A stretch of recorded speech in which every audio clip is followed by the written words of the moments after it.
The palace was awake long before the city outside stirred. In the earliest hours of dawn, when Istanbul still breathed slowly beneath a pale spring sky, servants moved through marble corridors without speaking. Lamps were trimmed, water was warmed, doors were opened and closed with deliberate care, as if sound itself were dangerous. Somewhere deep inside the imperial complex, a young woman sat alone, dressed in silk heavy enough to slow her breathing. She was not afraid, because she did not understand what was coming. She was afraid because she understood it too well. For years she had watched other women disappear into marriage, not physically removed, not banished, but altered.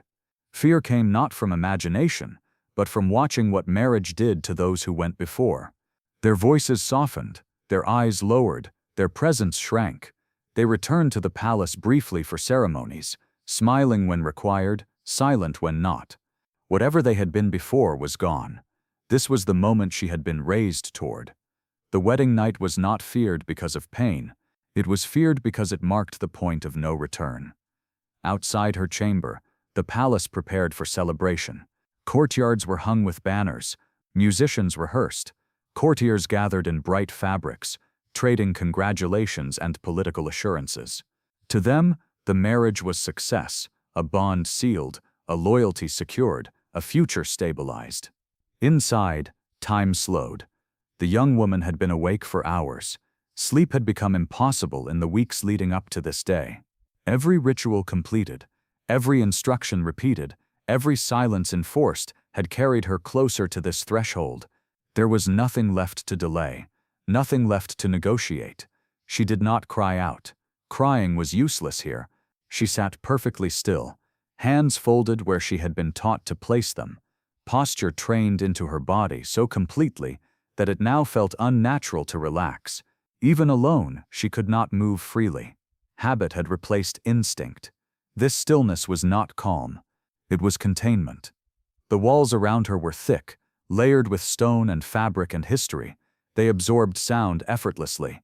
Generations had been married within spaces like this, rooms designed not to echo fear outward, but to press it inward, where it could not be heard, only endured. She listened anyway. Footsteps in distant corridors, the faint splash of water being poured, muted voices stopping abruptly when they passed her door. Everything in the palace knew what day it was. The wedding night was not a private affair. It never had been. It was a transition overseen, prepared and anticipated by the state itself. It marked the moment when a daughter of the empire ceased to belong to her childhood, her education, her inner world, and became something else entirely. Useful. No one asked if she was ready. Readiness was irrelevant. She had been trained, conditioned, prepared not to want, but to accept. Desire had never been part of the design. Fear, however, was. Not sudden fear, not panic, but a slow, cultivated understanding that resistance had no place left to stand. This fear did not arrive on the wedding day. It had been growing quietly for years, in lessons, in rules, in corrected posture and controlled speech. In the careful way older women avoided her eyes when marriage was mentioned, in the way conversations stopped when she entered the room.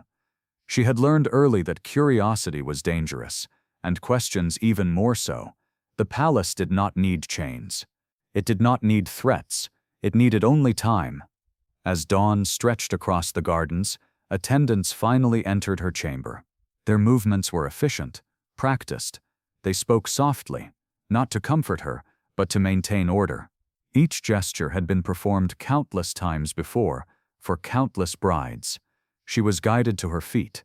The silk of her garments whispered as she moved. Jewelry was adjusted, not chosen by her, never by her. Each piece added weight, restriction, reminder. This was not adornment, it was regulation. She was led forward, through corridors she had walked many times before, yet never like this. Every step felt measured, observed, irreversible. The palace, which had once been her entire world, now felt narrower, more deliberate, as if guiding her toward a single point. The wedding night was waiting, and with it, the end of one existence, and the beginning of another, one defined not by who she was, but by what the empire required her to become. This fear, quiet, absolute, inescapable, was not an accident. It was the product of a system. And to understand why Ottoman princesses feared their wedding night, we must step away from the chamber, away from the individual, and look instead at the machinery that made this moment inevitable. Because this fear did not belong to one woman, it belonged to an empire. To understand why fear surrounded the wedding night, we have to abandon the idea that these marriages were personal at all. In the Ottoman world, marriage for a princess was not a family decision. It was not a rite of passage. It was not even primarily about lineage. It was governance. From the earliest centuries of the empire, the daughters of the Sultan were understood as extensions of the state itself. Their marriages were instruments, used deliberately, sparingly, and with precise political intent. Where treaties failed, marriage succeeded. Where loyalty wavered, a princess could stabilize it.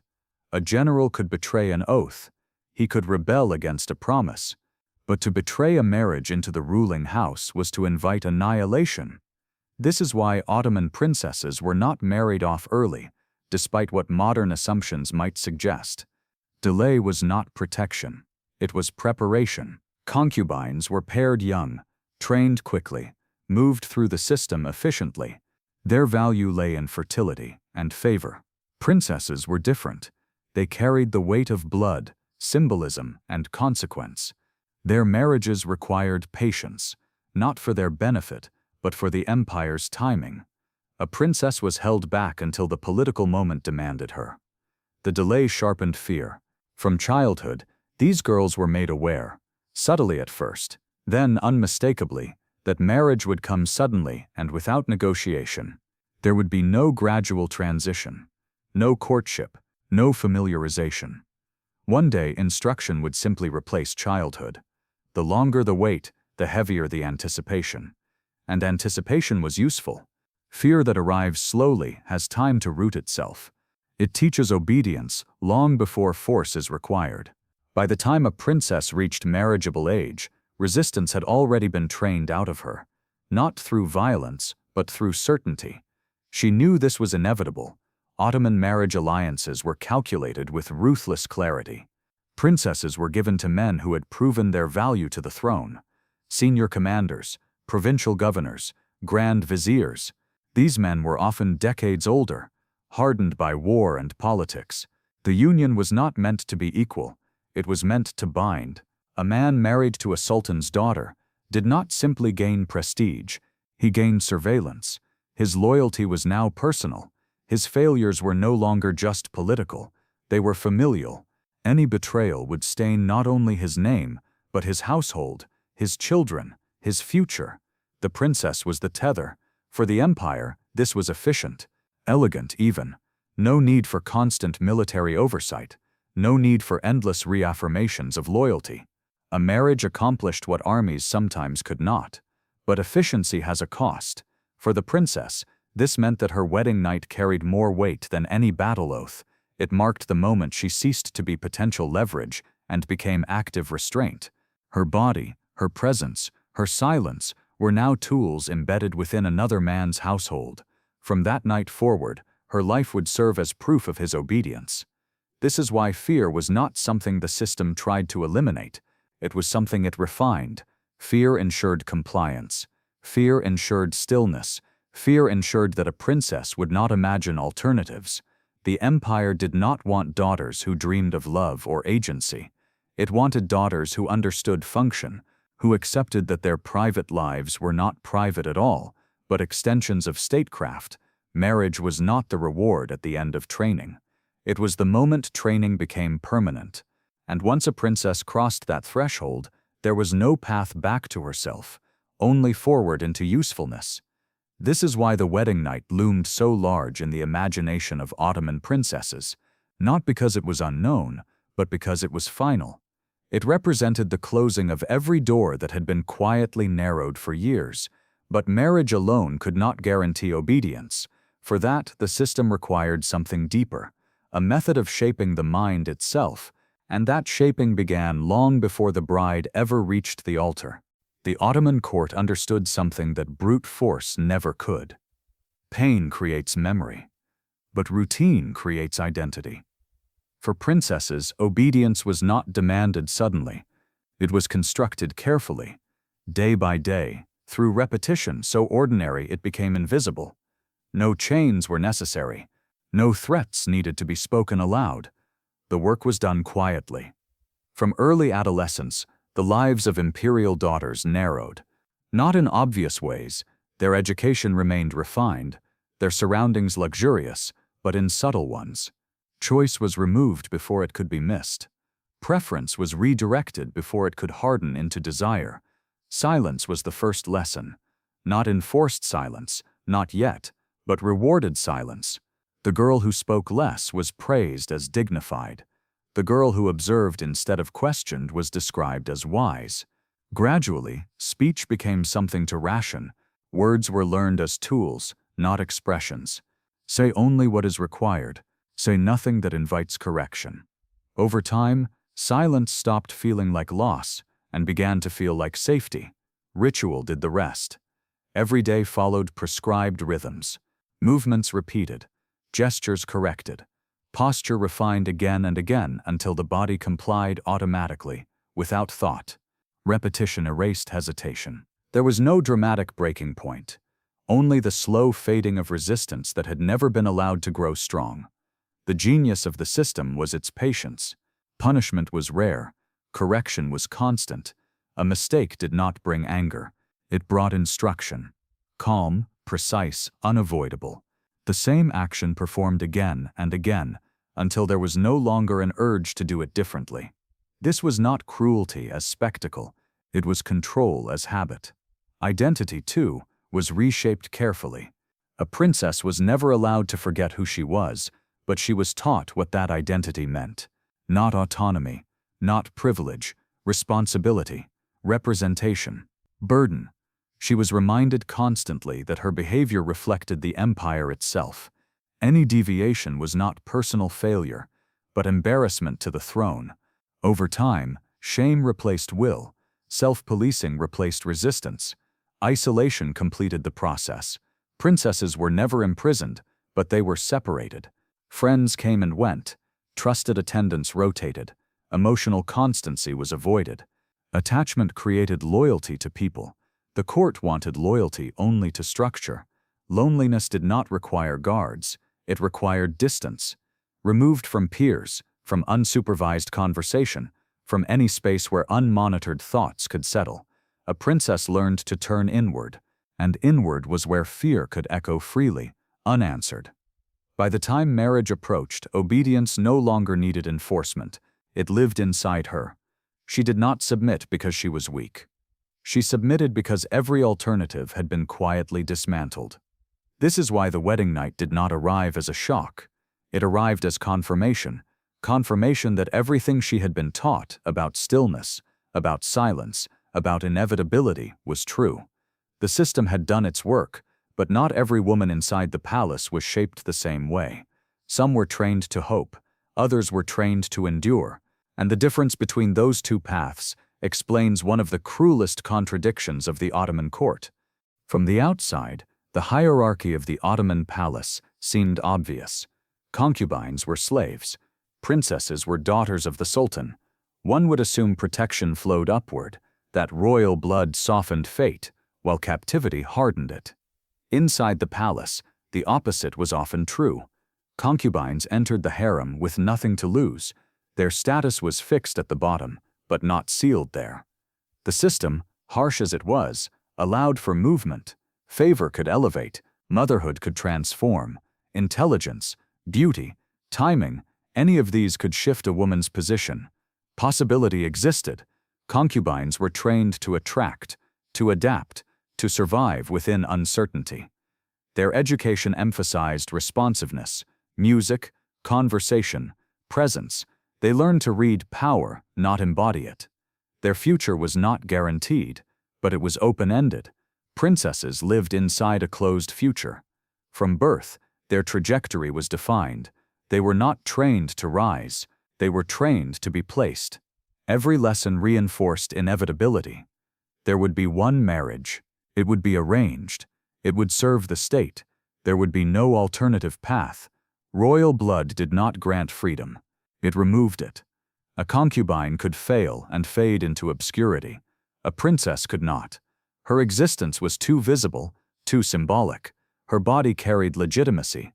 Her presence bound alliances. Even her suffering had political weight. Upward mobility, limited as it was, existed for slaves. There was no upward movement for daughters of the throne, only outward transfer, from palace to household, from daughter to instrument. This is why training differed so sharply. Concubines were conditioned for opportunity. Princesses were conditioned for certainty. One group was taught to anticipate favor. The other was taught to anticipate duty. Concubines could imagine multiple futures. Princesses were discouraged from imagining any. Marriage reflected this divide. For concubines, union with the sultan could change everything. For princesses, marriage marked the end of possibility. It was not a beginning. It was an assignment. This is where fear took root. A concubine might fear rejection. A princess feared permanence. Once married, a princess did not simply leave the palace. She left the only environment where her identity had meaning beyond function. Her new household was not an extension of family, but a monitoring station, one that reported back to the center through silence and ceremony. She could not fail. She could not escape. She could not return unchanged. This structural reality explained something that puzzled even contemporary observers: why women surrounded by luxury displayed such visible withdrawal after marriage, while former captives sometimes appeared more animated, more politically active, more present. The system rewarded adaptability in those who entered with none and demanded erasure from those born with everything. By the time a princess reached her wedding night, she was not stepping into a new role. She was being sealed into a function that had no margin for error. This is why fear clung so tightly to that moment, not because she lacked preparation, but because preparation had taught her there would be no exit, and the palace itself was designed to ensure she never forgot that. Power does not rely on people alone. It relies on space. The Ottoman palace was not simply a residence. It was an instrument, one that shaped movement, sound, and perception with quiet precision. Its corridors were not neutral. Its chambers were not accidental. Every distance, every turn, every barrier without a lock played a role in control. Princesses did not need guards at every door. The palace itself did the watching. Movement within the complex was carefully staged. Paths narrowed gradually, guiding rather than forcing. Open courtyards gave way to layered interiors, each space slightly more enclosed than the last. A woman could walk freely, but only forward, only along routes already chosen for her. Escape was never blocked. It was simply never offered. Sound was treated with equal care. Thick walls, heavy drapery, and layered rooms absorbed noise completely. Voices did not carry. Footsteps dissolved. Fear could not echo outward. It had nowhere to go but inward. This mattered. A cry unheard becomes a private burden. A silence unbroken becomes a habit. Ceremonial chambers were designed to disorient rather than comfort. Their proportions distorted perspective. Light filtered unevenly. Mirrors reflected at angles that fractured the self rather than reassure it. These spaces did not invite relaxation. They demanded awareness of posture, of placement, of presence. Even time behaved differently inside them. Without clear markers of day or night, hours blurred, waiting stretched, anticipation thickened. The body learned submission through uncertainty, not force. The palace excelled at this kind of control. It did not impose fear abruptly. It allowed it to grow, fed by isolation and repetition. The absence of visible restraint made resistance feel unnecessary, even unreasonable. Why struggle when nothing appears to be happening? This architectural quietude reinforced every other lesson a princess had been taught. Silence was not merely encouraged, it was built into the walls. Stillness was not requested, it was made comfortable, and then unavoidable. Even after marriage, this design followed her. The household she entered replicated the same principles on a smaller scale. rooms separated rather than connected, spaces arranged to minimize unsupervised interaction. The palace's logic traveled with her, ensuring continuity of control. Architecture made obedience durable. It required no reminders, no threats, no violence, only stone, space, and time. For centuries, outsiders misunderstood this world completely. European travelers, diplomats, and later historians described the Ottoman harem as a place of indulgence, silk, perfume, idle luxury. From the outside, confinement was mistaken for privilege. Silence was mistaken for ease. What they saw were walls adorned with beauty. What they could not see were the rules embedded within those walls. They mistook refinement for freedom because they did not live inside the system long enough to feel its weight. The harem was never designed to display power outward. It was designed to regulate it inward. Its elegance was not meant to comfort those who lived there, but to normalize obedience so completely that it appeared voluntary. This misunderstanding endured because it was convenient. Romantic images traveled more easily than uncomfortable truths, and the women most affected by the system were the least able to correct the record. Silence, after all, leaves no contradiction. And when suffering emerged, as it inevitably did, the system had a final tool ready. It would give that suffering a name. The Ottoman court did not deny that women suffered. It simply refused to name why. When princesses began to withdraw after marriage, when speech diminished, appetite vanished, or long hours passed in stillness, these changes were not treated as consequences of design. They were treated as conditions, something to be managed, softened, renamed. Language was the first layer of protection. Official records avoided words that implied damage. There was no mention of fear, despair, or loss of self.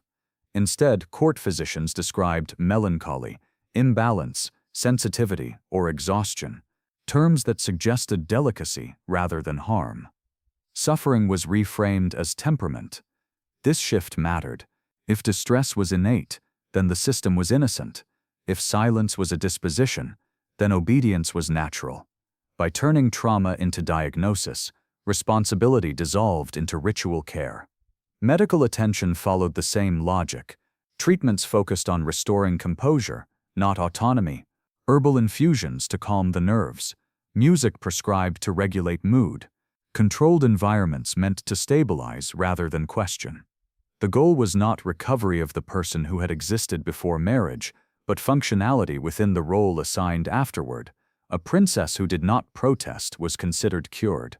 Court language reinforced this erasure. After marriage, records grew sparse. Where childhood entries detailed education and ceremony, post-marital documentation narrowed to births, appearances, and formal obligations. Inner life vanished from the archive, not because it had ceased, but because it no longer mattered. Silence became official. The absence of complaint was interpreted as success. Withdrawal was described as modesty. Stillness as virtue. What could not be celebrated was politely ignored. Over time, this created a pattern. The more a princess endured, the less visible she became. Her presence reduced to titles and lineage, her experience compressed into euphemism. History learned to look away. This linguistic softening did not only protect the court, it protected those within it who depended on the system's stability: physicians, administrators, attendants, even family members. Naming the harm would have required acknowledging participation, so the language adjusted instead. This is why modern readers encounter such difficulty when tracing these lives. The records do not scream, they fade, they thin, they trail off at precisely the moment when meaning should deepen.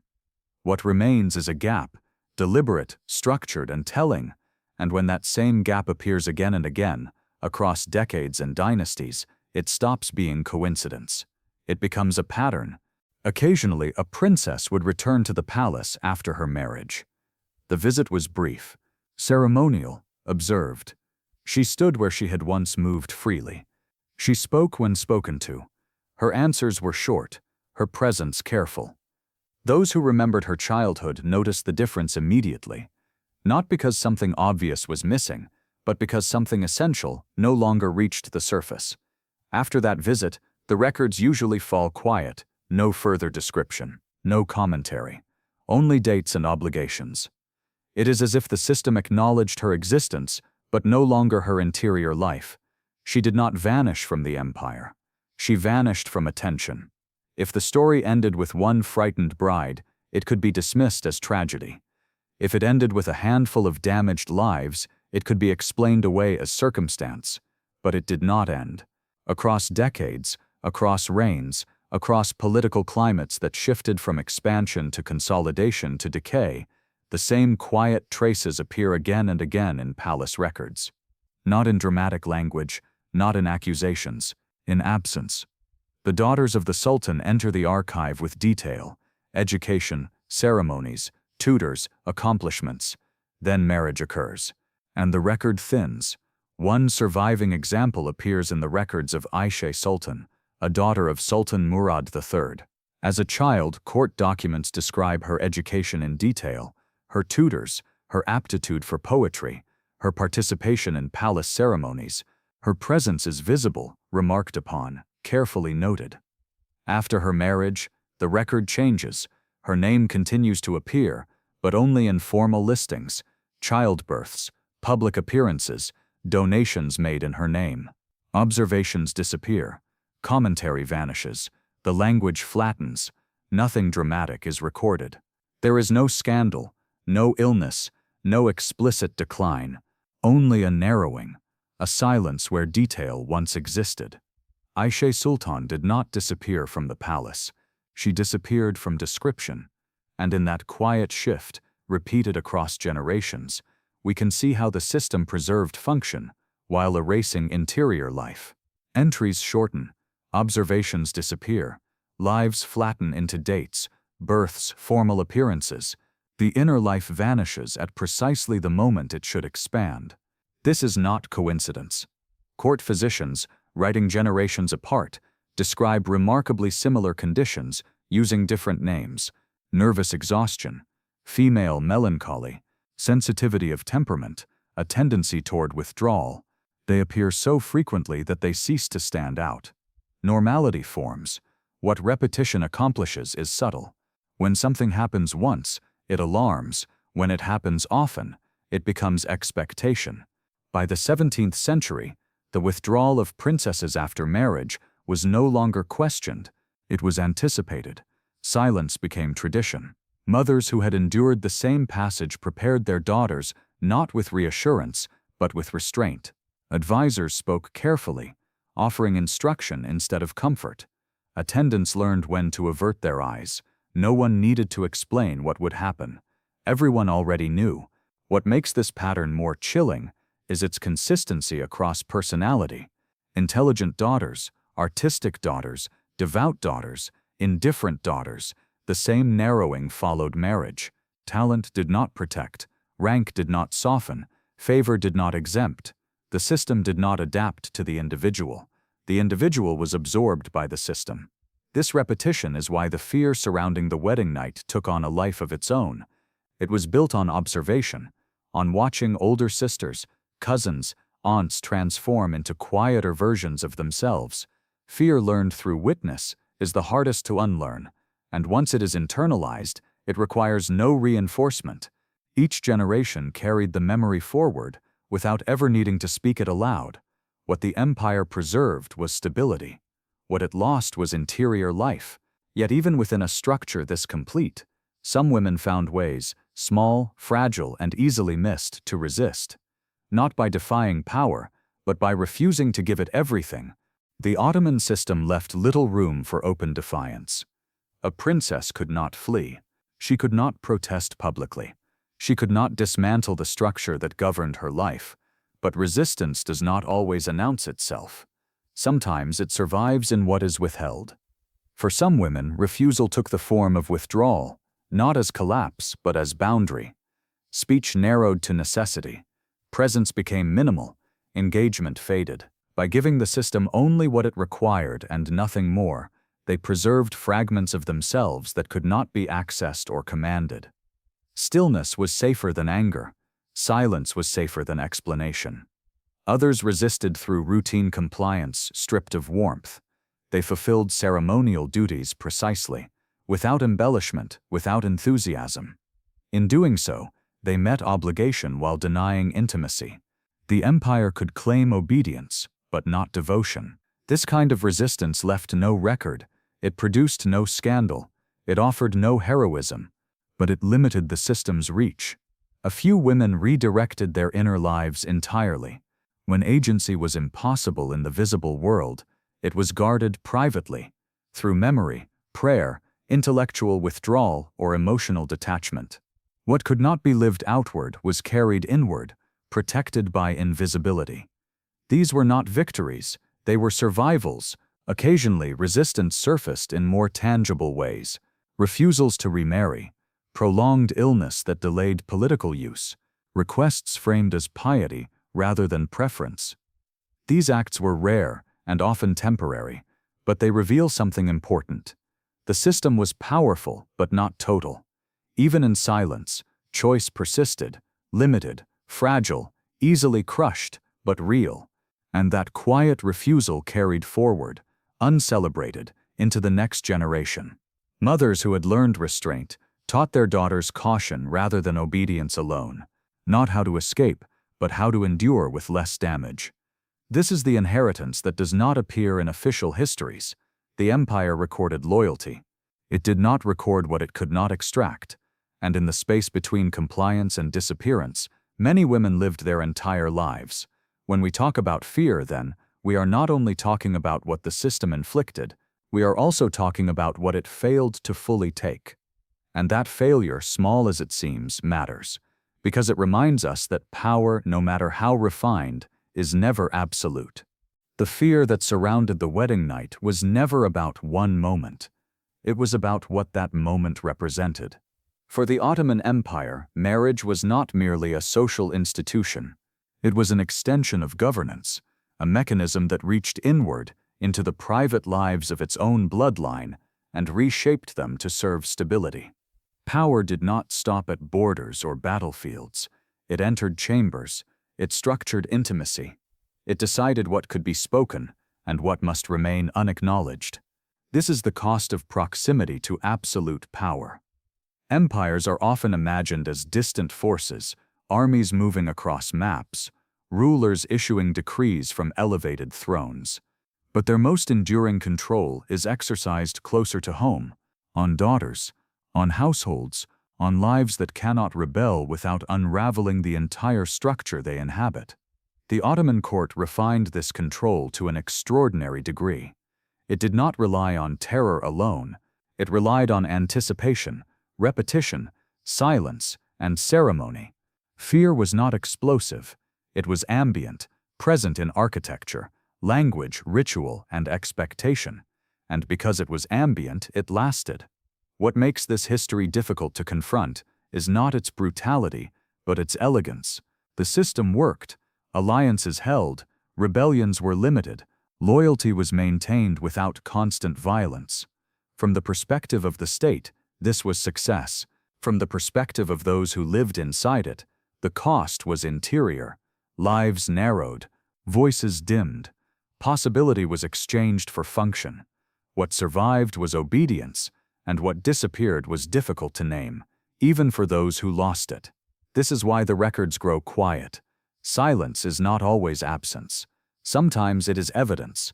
The fear of the wedding night was carried not because women misunderstood their fate, but because they understood it completely. They had watched what happened before, they had learned what the system required, they knew that once crossed, the threshold could not be uncrossed.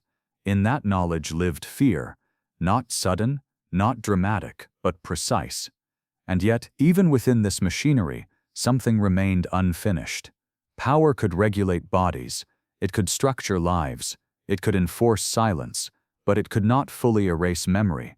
Fragments endured, in withdrawn lives, in unspoken caution passed from mother to daughter, in the subtle refusals that never reached the archive. These remnants do not redeem the system, but they complicate it. They remind us that even the most refined forms of control leave behind traces they cannot fully absorb. The story of Ottoman princesses is not a cautionary tale about a distant past alone. It is a reminder of how easily ceremony can disguise coercion, how stability can be purchased through quiet sacrifice, and how power often consumes those closest to it long before it confronts its enemies. The palace still stands. The empire does not. What remains are walls, records, and silences, and the task of listening closely enough to hear what was never meant to be preserved. If history teaches us anything here, it is this: fear is never incidental in systems of power. It is cultivated, maintained, inherited, and it always costs more than it saves. Somewhere, long before the celebrations began, a door once closed quietly at dawn. Inside, a young woman waited, already understanding what history would later refuse to say aloud. The empire moved on. The ceremony was recorded, and the moment before explanation passed into silence, where it remained for centuries.